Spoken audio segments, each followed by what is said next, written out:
Hey guys, Olga here with video 2 on unexplained infertility.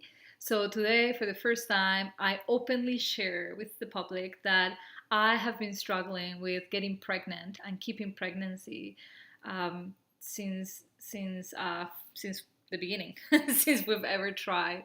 So going through this journey of fertility and lack of fertility, I came across wonderful women with incredible stories, and I found myself a lot of strength and inspiration in hearing some of these stories. So, when having the heartbreak of a lost pregnancy recently, I told myself I would be doing uh, something to help out. And so the only means I have right now of helping is by sharing my story.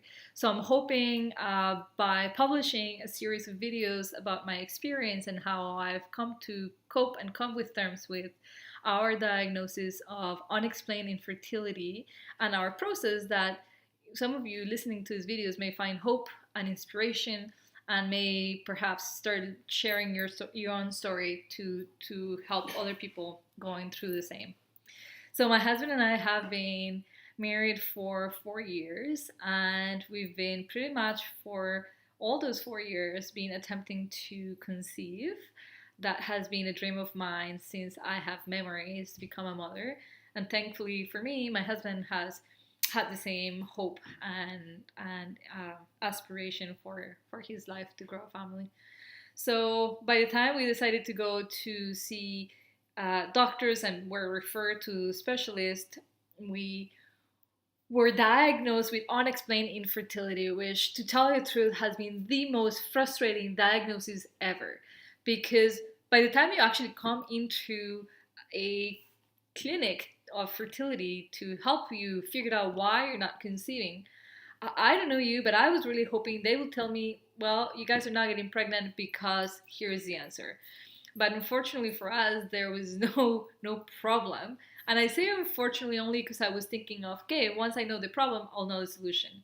But our diagnosis of unexplained infertility means we have no idea why you're not conceiving. Physically and visually, everything seems to be working fine, but we don't know what's going on.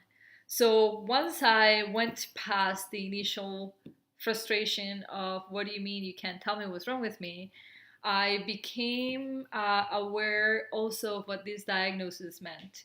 And so if you're listening to this video and you were diagnosed with unexplained infertility and you're stuck in the word infertility, I want you to think that the gift of unexplained infertility is that there's absolutely nothing wrong with our bodies.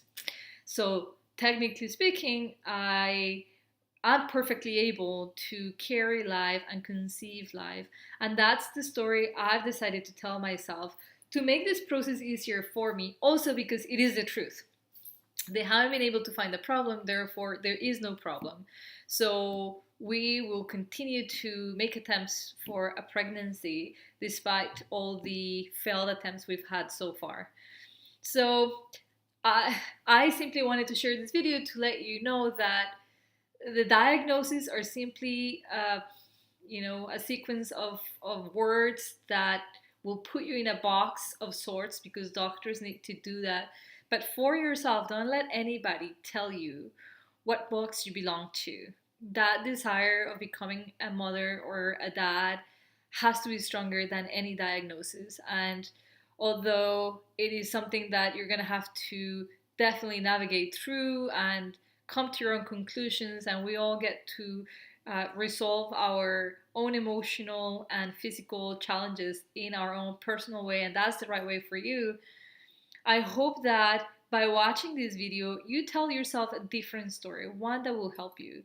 So, like I said, if you have unexplained infertility, rather than telling yourself, I am unable to have children and they don't know why, and continue to drive yourself crazy trying to find answers, I would invite you to look at this diagnosis as a lack of diagnosis, which means you're perfectly capable of having a child and is just investing in that part of your mind and your body that believes this is possible for you.